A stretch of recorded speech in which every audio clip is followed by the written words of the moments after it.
Entre estructuras, episodio 1, Antonio Gaudí.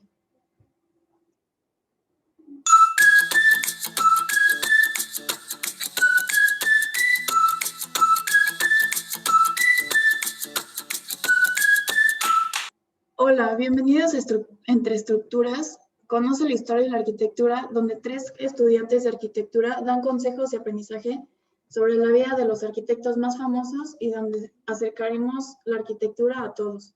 Yo soy la arquitecta Mariana de la Sota Riva. En el capítulo de hoy tenemos a 2 invitadas estudiantes de la Universidad de Anáhuac, Andrea Hernández y Cecilia Barroso.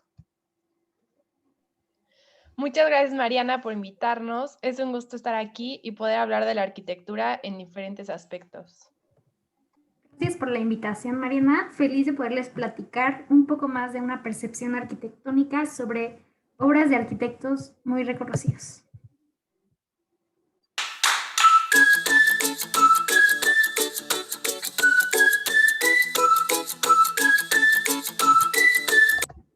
Bueno, hoy vamos a hablar sobre el arquitecto español Antonio Gaudí, conocido por ser un ícono del movimiento modernista e introductor del Art Nouveau en España, y también famoso por su sobresaliente estilo único, en el que sus obras mezclan tendencias diferentes. La mayoría de sus obras están en Barcelona, aunque sus influencias vienen de toda Europa. Gaudí es muy conocido por sus obras y quisiera saber ustedes qué opinan sobre él, un dato que es lo que más les inspira de este gran arquitecto. Sí, claro, como tú lo mencionaste, Mariana, Gaudí fue un gran arquitecto que en lo personal es impresionante cómo desde chiquito estaba observando las formas, los colores de la naturaleza, y ya que desde esa edad Gaudí tenía una enfermedad reumática que le causaban dolores y reducción de sus movimientos musculares. Igual esta enfermedad influyó en su niñez y por su salud delicada pasó mucho tiempo en el campo de su finca familiar que se encuentra en Tarragona. Y se puede ver hoy en día cómo sus obras y su gran fuente de inspiración es la naturaleza. Y tiene muy marcado incluir soluciones constructivas influenciadas en la naturaleza, generando gran parte de sus obras basadas en líneas curvas, rompiendo con las estructuras tradicionales hasta la fecha, que son muy conocidas. Para mí, algo que está muy marcado en su vida es su convivencia con sus papás. Su padre era conocido por la fabricación de calderas, algo que el papá del arquitecto Francesc Gaudí también era especialista.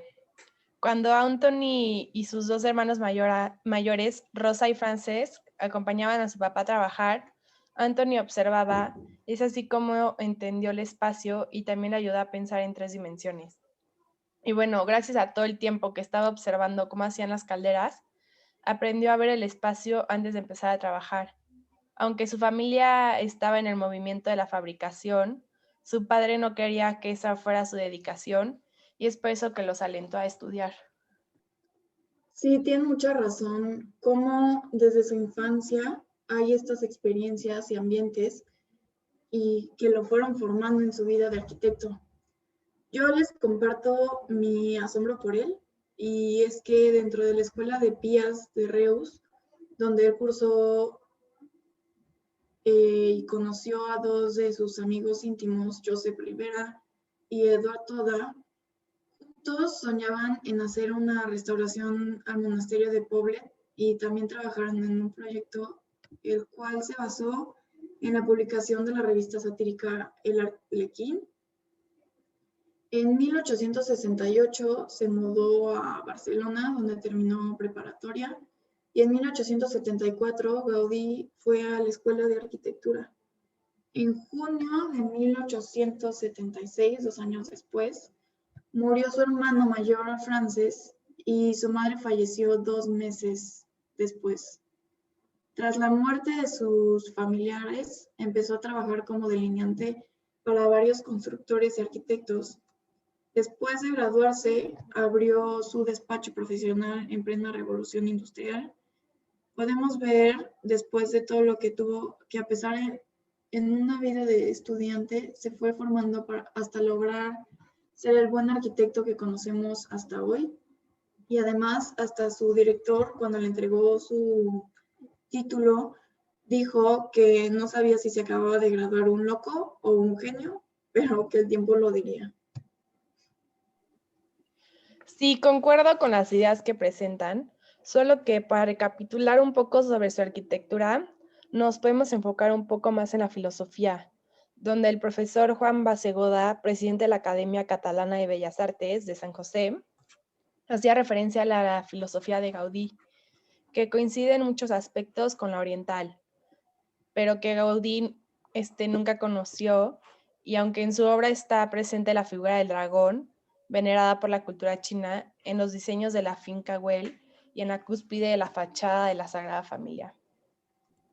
Sí, y tal como lo dice Bassegoda, la adaptación que Gaudí iba teniendo a través del tiempo, siendo parte del modernismo, como lo comentabas, Mariana, y teniendo influencia de otras culturas, plasmándose en su arquitectura, a través de materiales, formas y el estilo que se tiene. Igual él se inspiró en formas llegando a una arquitectura naturalista y era considerado como un artista filósofo sin conocimientos de filosofía. Y su pensamiento arquitectónico iba mucho más allá de la decoración. Se preocupaba por la estructura, el funcionamiento y pues igual la decoración.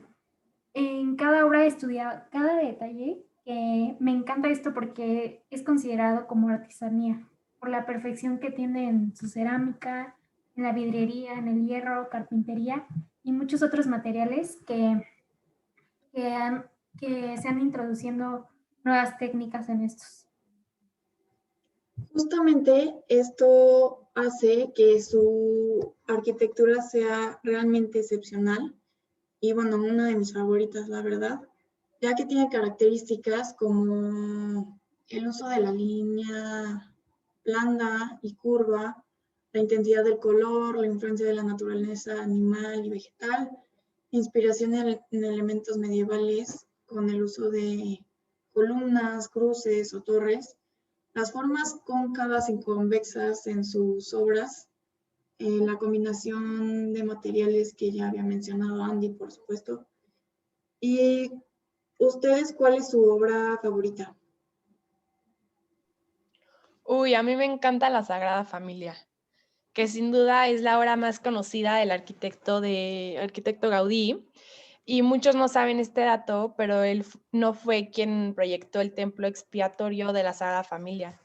El arquitecto que estaba a cargo cuando se colocó la primera piedra en 1882 fue Francisco de Paula del Villar y Lozano, y sin embargo, renunció un año después tras enfrentar diferencias con la gestión del proyecto, y fue el arquitecto Joan Martorell, maestro de Gaudí y uno de sus primeros empleadores, quien lo recomendó para continuar con el proyecto, mismo que tomó en 1883. Sí, estoy completamente de acuerdo contigo, Ceci. Igual es de mis obras favoritas de Gaudí. Aparte que está en una de mis ciudades favoritas, que es Barcelona, en España, donde fue un proyecto impulsado por él y para el pueblo. Y ya son 5 generaciones las que han ido viendo la evolución del templo en Barcelona y actualmente con más de 135 años desde la colocación de la primera piedra. De hecho, un poco de su contexto de esta obra se remonta al siglo XIX, donde las artes y la arquitectura fueron un poco afectadas por la industrialización, que dejaba a un lado todos los procesos artesanales y se hacía la producción en serie. Se producen una serie de cambios sociales y culturales que fue consecuencia de las revoluciones liberales, más o menos como en los años 1820, 1830 y 1848. Y al mismo tiempo se desarrolla el movimiento obrero y se extienden las ideas anarquistas y marxistas y se produce la expansión imperialista, y en el terreno económico algunos países europeos viven la segunda revolución industrial. Precisamente en este entonces, la belleza que viene del arte o la arquitectura se hizo a un lado en el sector industrial y se fue dejando a un lado la estética y haciendo más común lo práctico. Se causaron muchos movimientos que defendieron la belleza y regresarán a lo que antes existía. Pero por otro lado, el modernismo fue un movimiento que buscó aprovechar los mejores recursos de la era industrializada, pero en búsqueda de una estética que representara a su tiempo. o sea, haciendo un equilibrio entre ambos ideales. Por ende, muchos artistas y arquitectos comenzaron a explorar con materiales y técnicas novedosas, buscando recuperar el sentido del gusto y la belleza. Más pronto que tarde, los estilos personales se hicieron notar. ¿Qué les parece si hablamos un poco de cómo es la distribución de este magnífico lugar, la función de sus espacios y el porqué de ellos? Bueno, leyendo un artículo por parte de una especialista en artes llamada Andrea Imaginario, nos cuenta que todo el monumento está pensado a partir de dos ejes fundamentales que conmovieron al arquitecto: el discurso cristiano y la observación de la naturaleza. Por eso la basílica no puede ser comprendida sin atención a estos dos elementos. Y bueno, nosotras como estudiantes de arquitectura sabemos que no cualquiera es bueno haciendo maquetas, pero Gaudí era un genio en esto. Elaboraba maquetas tridimensionales con las cuales dirigía el proyecto. Una de sus técnicas era crear volúmenes usando un sistema de péndulos. Hecho esto, colocaba un espejo debajo de estos y analizaba la imagen invertida que el reflejo ofrecía, lo que le permitía concebir y visualizar la estructura del edificio. Sí, mis respetos por las maquetas que realizaba y la creatividad que se refleja en sus obras. Y hablando un poco de la distribución que nos preguntabas, Mariana, la iglesia está construida en una planta de cruz, a partir de la cual se forman 5 naves, y en este punto de cruce de la planta se encuentra una ábside semicircular, que corona el espacio. Y esta forma está pensada para destacar 3 fachadas fundamentales que pues tienen diferentes nombres. La primera es la fachada de la Natividad, la segunda la fachada de la Pasión y la tercera es la fachada de la Gloria. Todas ellas concebidas como grandes libros de piedra que relatan la llamada historia de la salvación, que muchos de nosotros la saben, y haciendo referencia a símbolos y alegorías de la Biblia, y los relaciona estructural, formal y simbólicamente con la naturaleza. Y la verdad es que para el arquitecto la naturaleza era obra de Dios. Además, Gaudí proyectó la construcción de 18 torres. La más alta representará a Jesucristo, mientras que las demás representarán a los apóstoles, los evangelistas y a la Virgen María. Y el monumento alcanzará así una altura máxima de 172.5 metros, porque sigue en construcción hasta el día de hoy. Bueno, hay un dato curioso de esta obra que hace poco descubrí, es que debido a que las soluciones ideadas por Gaudí nunca se habían usado en la arquitectura, hoy es necesario el uso de diferentes programas informáticos para dar con las fórmulas arquitectónicas de este genio.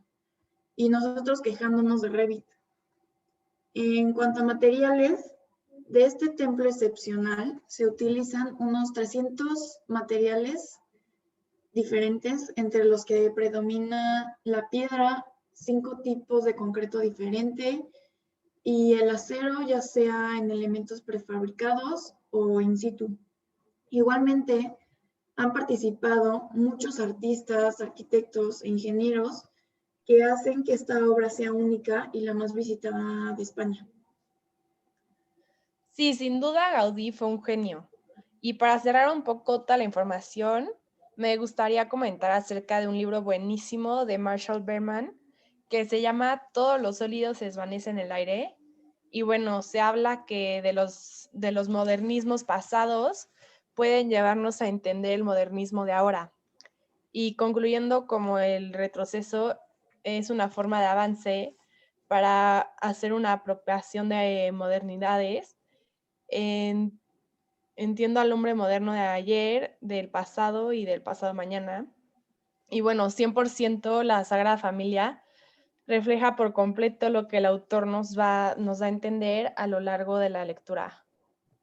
Sí, sí, justo el libro que comentas de Marshall lo estoy leyendo en una clase muy interesante en la NAWAC, en la materia de arquitectura moderna y sus raíces.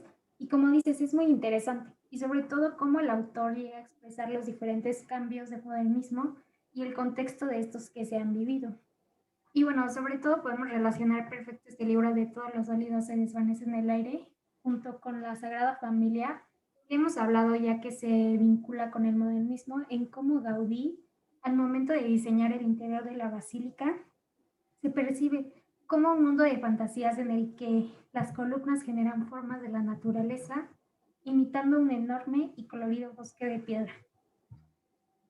Sí, tienes toda la razón, Andy. Se nota cómo Gaudí incorporaba elementos que aún no se usaban en la época, como los contrafuertes clásicos de las catedrales góticas, fueron sustituidos en el interior por gradas que tienen una función idéntica, y los arcos ojivales ceden su lugar a arcos parabólicos como prolongación de unos pilares oblicuos, permitiendo así transmitir la carga de una amplia bóveda central. El interior se transforma así en un bosque de columnas que giran sobre sí mismas y se ramifican como la copa de un árbol. La luz central se refleja entre los óculos abiertos como si se tratara del sol entre las hojas, y la impresión interior es de un extraño bosque animado. Y bueno, ya para cerrar el tema sobre el impresionante arquitecto Gaudí, creador de una nueva arquitectura en línea curvas, donde se reflejan estas líneas en sus estructuras y así en maneras continuas. Bueno, nosotras como arquitectas sabemos que es una muy buena herramienta todas estas ideas que tenemos en la cabeza, plasmarlas en maquetas, y fue así la forma de trabajo que él tenía. Y bueno, Mariana, muchísimas gracias por la invitación, y Andy, un gusto verte. Gracias, Susi, igual un gusto verte. Muchísimas gracias por la invitación, Mariana. Me encantó estar aquí y hablar de este gran arquitecto que es un ícono para la historia de la arquitectura y mucho más un ejemplo del modernismo, que es evidente cómo sus ideas evolucionaron y se plasmaron en sus obras. Se me hace impresionante que a pesar de que ya no esté aquí, sus obras sigan creciendo, y la Sagrada Familia es un gran ejemplo de esto, porque hoy en día sigue y seguirá en construcción gracias a sus ideas tan excepcionales, que son un gran ejemplo para los que seremos futuros arquitectos.